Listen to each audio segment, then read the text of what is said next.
ಶ್ರೀಗುರುಭ್ಯೋ ನಮಃ ಪರಮಗುರುಭ್ಯೋ ನಮಃ ಶ್ರೀಮದಾನಂದತೀರ್ಥಭಗವತ್ಪಾದಾಚಾರ್ಯಗುರುಭ್ಯೋ ನಮಃ ವ್ಯಾಸಾಯ ಭವನಾಶಾಯ ಶ್ರೀಶಾಯ ಗುಣರಾಶಯೇ ಹೃದ್ಯಾಯ ಶುದ್ಧವಿದ್ಯಾಯ ಮಧ್ವಾಯ ಚ ನಮೋ ನಮಃ.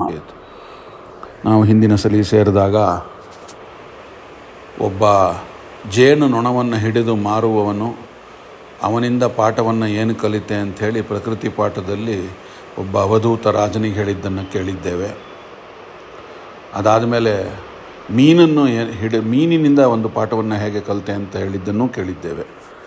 ಮುಂದೆ ನಾನೊಬ್ಬ ವೇಶ್ಯೆಯಿಂದ ಪಾಠವನ್ನು ಕಲಿತೆ ಅಂತ ಅವಧೂತ ರಾಜನಿಗೆ ಹೇಳ್ತಾನೆ. ಏನು ಕಲಿತ ವೇಶ್ಯೆಯಿಂದ? ಒಬ್ಬ ವೇಶ್ಯೆ, ಆಕೆಯ ಹೆಸರು ಪಿಂಗಳ ಅಂತ. ಅವಳು ದಿನ ರಾತ್ರಿ ಹೊತ್ತು ಹೊರಗಡೆ ನಿಲ್ಲೋದು, ಮನೆ ಬಾಗಿಲ ಹತ್ರ ಗಿರಾಕಿ ಕಾಯೋದು, ಗಿರಾಕಿ ಬರ್ತಾರೆ ಹೋಗ್ತಾರೆ. ಹೀಗೇ ಕೆಲವು ವರ್ಷಗಳು ಕಳೆಯುತ್ತೆ. ಸುಮಾರು ಕೆಲವು ವರ್ಷಗಳು ಕಳೆದ ಮೇಲೆ ಕ್ವೈಟ್ ಆಬ್ವಿಯಸ್ ವಯಸ್ಸಾಗತ್ತೆ. ಗಿರಾಕಿಗಳು ಯಾರೂ ಅವಳ ಮನೆ ಕಡೆಗೆ ಹೋಗೋದಿಲ್ಲ.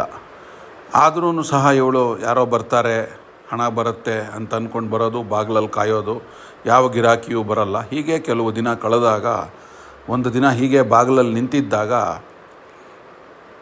ಒಂದು ಜ್ಞಾನೋದಯ ಆಗುತ್ತೆ ಆಕೆಗೆ. ಎಂಥ ಒಂದು ಜೀವನವನ್ನು ಎಂಥ ಒಂದು ವ್ಯರ್ಥವಾಗಿ ಕಳೆದುಬಿಟ್ನಲ್ಲ ನಾನು.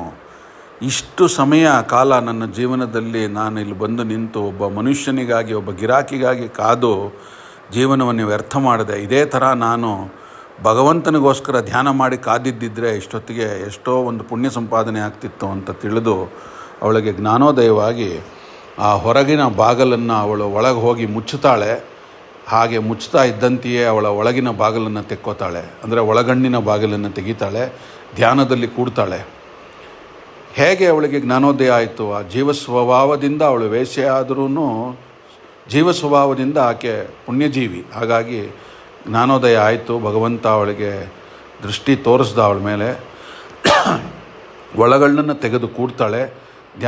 ಧ್ಯಾನಮಗ್ನರಾಗಿ ಭಗವಂತನಲ್ಲಿ ಮೋಕ್ಷವನ್ನು ಪಡಿತಾಳೆ, ವೇಶ್ಯ ಆದರೂ ಕೂಡ. ಇದು ಆ ಹೆಣ್ಣು ಮಗಳಿನಿಂದ ಕಲಿತ ಪಾಠ. ನಾವು ಎಂದಿಗೂ ಹೊರಗಿನ ಬಾಗಿಲನ್ನು ತೆಕ್ಕೊಂಡು ಹೊರಗಿನ ಪ್ರಪಂಚವನ್ನು ನೋಡ್ತಾ ಕಾಲ ವ್ಯರ್ಥ ಮಾಡಬಾರ್ದು. ಒಳಗಣ್ಣನ್ನು ತೆಗೆದು ಭಗವಂತನನ್ನು ಒಳಗಣ್ಣಲ್ಲಿ ನೋಡಬೇಕು, ಒಳಗಿನಿಂದ ನೋಡಬೇಕು ಅನ್ನೋದನ್ನು ಕಲಿತೆ ಅಂತ ಅವಧೂತ ಹೇಳ್ತಾನೆ.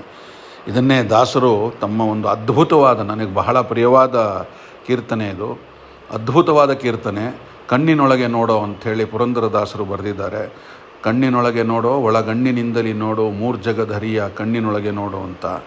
ಇದು ಮೋಕ್ಷ ಸಾಧನೆಗೆ ಅತ್ಯುನ್ನತವಾದಂಥ ಒಂದು ಪಾಠ. ಅದು ಆ ದಾಸ ಸಾಹಿತ್ಯದಲ್ಲಿ ಇದು ಹೇಗೆ ನಮ್ಮ 7 ಚಕ್ರಗಳನ್ನು ಊರ್ಧ್ವಮುಖಕ್ಕೆ ತೊಗೊಂಡು ಹೋಗೋದು, ಊರ್ಧ್ವರೇತಸ್ಕರಾಗಿ ಹೇಗೆ ಬದುಕೋದು, ಅದರಿಂದ ಏನು ಲಾಭ ಪುಣ್ಯ ಅನ್ನೋದನ್ನು ಭಾಳ ಅದ್ಭುತವಾಗಿ ಪುರಂದರದಾಸರು ತಿಳಿಸ್ಕೊಟ್ಟಿದ್ದಾರೆ. ಕಣ್ಣಿನೊಳಗೆ ನೋಡೋ ಅನ್ನೋದನ್ನು, ಅದನ್ನೇ ಆಕೆ ಮಾಡಿದ್ದು, ಮೋಕ್ಷವನ್ನು ಪಡೆದಿದ್ದು.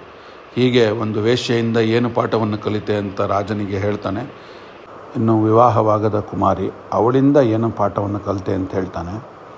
ಒಮ್ಮೆ ಒಬ್ಬ ಅತಿಥಿ ಸಾಧು ಭಿಕ್ಷಾಟನೆ ಮಾಡ್ತಾ ಭಿಕ್ಷೆಗಾಗಿ ಒಂದು ಮನೆಗೆ ಬರ್ತಾನೆ, ಭವತಿ ಭಿಕ್ಷಾಂದೇಹಿ ಅಂತ.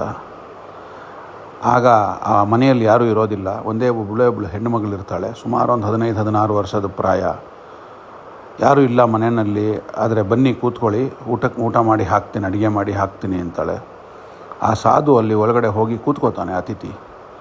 ಇವಳು ಒಳಗಡೆ ಹೋಗಿ ನೋಡ್ತಾಳೆ, ಏನೂ ಇರೋದಿಲ್ಲ ಮನೆಯಲ್ಲಿ. ಅಂದರೆ ಸಾಮಗ್ರಿಗಳಿರ್ತವೆ, ಆದರೆ ಯಾವುದೂ ರೆಡಿ ಮಾಡೋಕ್ಕಿರೋದಿಲ್ಲ ಇಮಿಡಿಯೇಟಾಗಿ. ಆ ಪುಡಿಗಳಾಗಲಿ ಯಾವುದೇ ಆಗಲಿ ಮಾಡ್ಕೋಬೇಕಾಗಿರುತ್ತೆ. ಅಕ್ಕಿಯನ್ನು ಸಹ ಭತ್ತ ಇರುತ್ತೆ, ಅಕ್ಕಿ ರೆಡಿ ಇರೋದಿಲ್ಲ. ಭತ್ತವನ್ನು ಕುಟ್ಟಿ ಅಕ್ಕಿಯನ್ನು ತೆಗಿಬೇಕಾಗಿರುತ್ತೆ. ಆಯಿತು ಅಂಥೇಳಿ ಭತ್ತವನ್ನು ಒರಳಿಗೆ ಹಾಕಿ ಒನಕೆಯಿಂದ ಕುಟ್ಲಿಕ್ಕೆ ಶುರು ಮಾಡ್ತಾಳೆ. ಆಗ ಅವಳ ಕೈ ತುಂಬ ಬಳೆಗಳು ಹಾಕ್ಕೊಂಡಿರ್ತಾಳೆ. ಆ ಬಳೆಗಳ ನಾದ ಸದ್ದು ಜಲ್ ಜಲ್ ಜಲ್ ಅಂತ ಕೇಳಿಸ್ತಾ ಇರುತ್ತೆ. ಆಗ ಅವಳು ಅನಿಸುತ್ತೆ, ಓ ಇದನ್ನು ಹಾಕ್ಕೊಂಡು ನಾನು ಕುಟ್ಟಿದ್ರೆ ಏನಿಲ್ಲ, ಮನೆಯಲ್ಲಿ ಕಷ್ಟ ಆಗ್ತಿದೆ ಅಂತ ಹೇಳಿ ಹೊರಟೋಗ್ಬೋದು ಅತಿಥಿ. ಈ ಬಳೆಗಳನ್ನು ಕಷ್ಟ ಕೊಡೋದು ಬೇಡ ಅಂಥೇಳಿ ಬಳೆಗಳನ್ನು ತೆಗೆದು ಬಿಡೋಣ ಅಂಥೇಳಿ ಎಲ್ಲ ಬಳೆಗಳನ್ನು ತೆಗೆದು 2 ಬಳೆಯನ್ನು ಇಟ್ಕೊಂಡು ಕುಟ್ಟಕ್ಕೆ ಶುರು ಮಾಡ್ತಾಳೆ. ಅದು ಕೇಳುತ್ತೆ ಜಲ್ ಜಲ್ ಅಂತ, ಒಂದಕ್ಕೊಂದು ತಗ್ರಿ. 2 ಬಳೆ ಇದ್ರೂ ತೊಂದರೆ ಆಗುತ್ತೆ, ಅವನಿಗೆ ಕೇಳಿಸಿದ್ರೆ ಸಾಧುಗೆ ಅಥವಾ ಅತಿಥಿಗಳಿಗೆ ನನಗೆ ತೊಂದರೆ ಆಗುತ್ತೆ ಅಂತ ಹೊರಟೋಗ್ಬೋದು ಅಂಥೇಳಿ ಎಲ್ಲವನ್ನು ತೆಗೆದು ಒಂದೇ ಒಂದು ಬಳೆ ಮಾತ್ರ ಇಟ್ಕೊಂಡು ಭತ್ತವನ್ನು ಕುಟ್ಟಿ ಅಕ್ಕಿಯನ್ನು ತೆಗಿತಾಳೆ, ಅಡುಗೆ ಮಾಡಿ ಹಾಕ್ತಾಳೆ. ಆ ಸಾಧು ತಿಂದು ಹೋಗ್ತಾನೆ. ಇದರಿಂದ ಏನು ತಿಳಿಯುತ್ತೆ ಅಂದರೆ, ಸಾಕಷ್ಟು ಜನ ಇದ್ದರೆ ಜೊತೆಯಲ್ಲಿ ಬರೀ ಗದ್ದಲವೇ ಹೊರತು ಬೇರೇನಿಲ್ಲ. ಇಬ್ಬರಿದ್ದರೂ ಸಹ ಆಧ್ಯಾತ್ಮ ಸಾಧನೆಗೆ ಬರೀ ಗದ್ದಲವೇ, ಅಲ್ಲಿ ಬೇರೇನೂ ಸಿಗೋದಿಲ್ಲ. ಆದ್ದರಿಂದ ಒಬ್ಬಂಟಿಯಾಗಿದ್ದು ಭಗವಂತನಲ್ಲಿ ಮನಸ್ಸನ್ನು ಕೊಟ್ಟು ಸಾಧನೆಯನ್ನು ಮಾಡಿ ಭಗವಂತನಲ್ಲಿ ಸೇರೋದು ಉತ್ತಮ ಅಂಥೇಳಿ ಇದರಿಂದ ತಿಳಿಯುತ್ತೆ ಅನ್ನೋದನ್ನು ನಾನು ಆ ಹೆಣ್ಣು ಮಗಳಿಂದ ಪಾಠವನ್ನು ಕಲಿತೆ ಅಂತ ಹೇಳ್ತಾನೆ ಸಾಧು. ಆ ಸಾಧು ಬೇರೆ ಯಾರೂ ಅಲ್ಲ, ಇವನೇ ಅಲ್ಲಿ ಹೋಗಿರ್ತಾನೆ. ಅದನ್ನು ನೋಡಿ ಆ ಹೆಣ್ಣು ಮಗಳಿಂದ ಆ ಪಾಠವನ್ನು ಕಲಿತಾನವನು. ಅದನ್ನು ರಾಜನಿಗೆ ಹೇಳ್ತಾನೆ. ಇಲ್ಲಿಗೆ ಇವತ್ತಿನ ಪ್ರಕೃತಿಯ ಪಾಠದ ಒಂದು ಚಿತ್ರಣವನ್ನು ಉಪಸಂಹಾರ ಮಾಡೋಣ. ನಾಳೆ ಸೇರಿದಾಗ ಒಂದು ಮಿಂಚುಳ್ಳಿಯಿಂದ ಏನು ಪಾಠವನ್ನು ಕಲಿತೆ ಅನ್ನೋದನ್ನು ಹೇಳ್ತಾನೆ. ಅದನ್ನು ನೋಡೋಣ. ಅಲ್ಲಿವರೆಗೂ ಕೃಷ್ಣಾರ್ಪಣ.